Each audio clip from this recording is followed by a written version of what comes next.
The role of civil society, first and foremost, is what we have already been told of earlier on, what SITE is doing. SITE is doing what civil society has to do to combat misinformation. There are a number of such interventions, among which are, and I won't be discussing at length some of these, forensic, what we call digital forensics, fact-checking, awareness campaigns and information dissemination, advocacy to governments and other similar platforms, advocacy to platforms that such as WhatsApp, Facebook, and so forth, the digital and media literacy, which is why we are here today, networking, collaboration, coalition building, and of course, international cooperation. Civil society should engage in grassroots mobilization. We need to go out there, as SITE is doing, to communities and mobilize them into information hubs, into information centers, through which they can bounce stories that they receive and get the verification of the story, whether it is true or false. That's a very brilliant idea. Whenever they get information, they get what they think might be a good story or even a false story, they bounce it against a trusted network like SITE with independent fact checkers. That is civil society, as well as with social media platforms, in order to identify, respond to, and build the resilience to misinformation, using what we call closed media groups, or what information is posted there with a view to verifying its authenticity. It is important also in terms that civil society drive a digital and media literacy and raise awareness and disseminate information, educate people out there to strengthen their critical thinking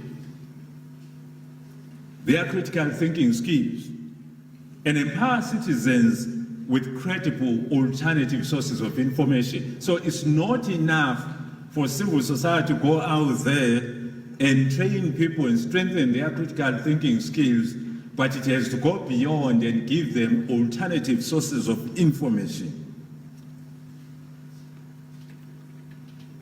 It is important also that civil society engages the platforms that supply us with that information. In other words, if you flag a particular source of information time and again, you need to communicate that with the responsible platform through which that information is being communicated. There is an advantage, for instance, in being in WhatsApp, but there is a danger in the sense that it is tightly encrypted. All of us know that, isn't it? So it is not even easy to know where the information came from. So you need to engage as organized civil society on that one. It is important also to identify the misinformation narratives and the assets that are being used for that, whether it's political parties, it's non-state actors like civil society organizations. But beyond that, it is important also, as much as we launch this media and digital literacy, to form partnerships as civil society. You allocate yourselves responsibilities. Certain organizations focus on WhatsApp, while others focus on Facebook, others focus on different platforms. And you monitor that on a day-to-day basis, because as we shall see, but I won't touch very much on that one when we get to fact-checking, because I see somebody's going to be dealing with that. It is important that you do fact-checking on real time, isn't it? You can't do fact-checking after 2 months or 2 weeks the story is done. It is important that as soon as the story comes out, it is fact-checked.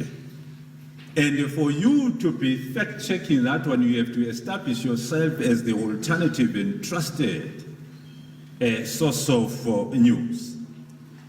In terms of reducing, we have also as civil society to reduce or eliminate information silos and echo chambers where people don't interact. In other words, we have to interconnect generations with each other. Abantu abanenwele ezimhlophe njengami lani abancane, working together. You see, the advantage that I have over you is that I'm already in your future. I'm already where? In your future. You are coming to where I am. I'm already there. Now, so you get here, I'm already gone. Saying in your future again. So I will always know something you don't. We call that wisdom. And so the interaction amongst the generations will help to eliminate information silos and echo chambers. And civil society can play a very critical role in enabling that. So that we have this cross-pollination of ideas, of views, so that people can debate bangesabani just because they come from different political parties. One of the things that has enabled an environment of misinformation in Zimbabwe is the political information silos, where people belonging to different political parties can't even greet each other in the streets in Zimbabwe. So people tend to run away.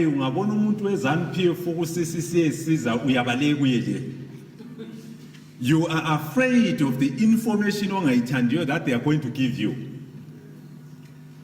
Sanctions, you don't want to hear them. And maybe they run away from you because they don't want to hear you talking about democracy. And then it kills the intersection of information. So we need to destroy those information silos and echo chambers. I have already spoken to the issue of the literacy. The literacy, my brother earlier on touched on it, but I'm going to expand also on that. All of us have the right to access that information, and not only that information, but to the freedoms of expression and of speech. We need to, unlike some of us, I've heard people who say, "Mina ngibali chronically vele." That's dangerous. Uyingozi ungabanjalo. Very dangerous. Because you need all information. You need all information. Watch ZBC.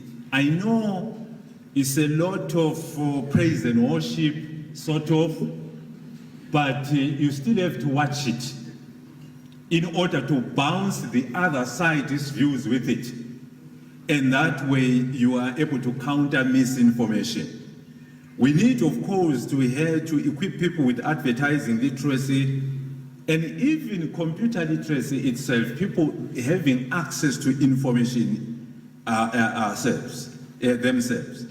And having said that, it's important to engage the likes of the service providers, so that the data bundles that they sell to us are not just WhatsApp, but they enable us to cross-check information ourselves. If I get a story that is posted and I'm told that its origin is on Twitter, and society does that. To equip citizens with the ability to check fake news and see whether anything is true or false in that.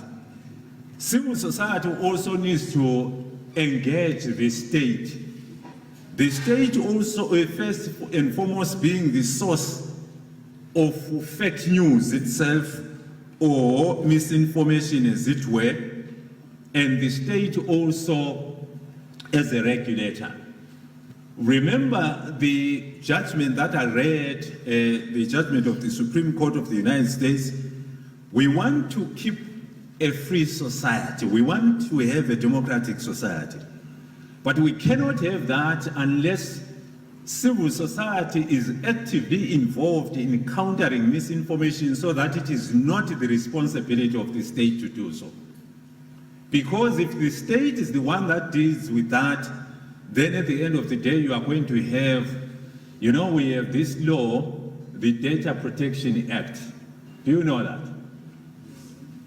They will tell you that the reason, if you go to the memorandum of the Act, it is basically saying that it seeks to enable access to information, but also to counter misinformation.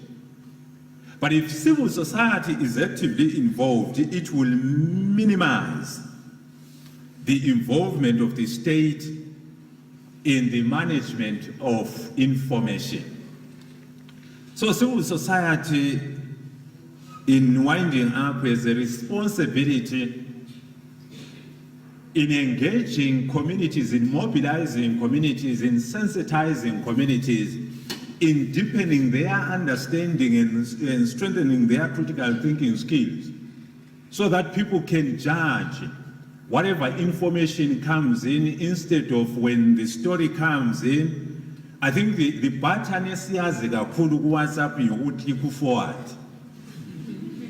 Anything that comes in before you even read it, you forward it.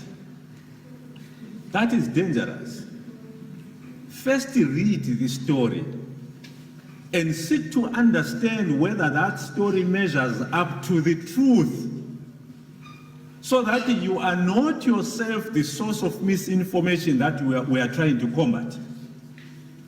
So it's important. I have received stories from people, and the person says to me, "Kanti bathini khona lapho?"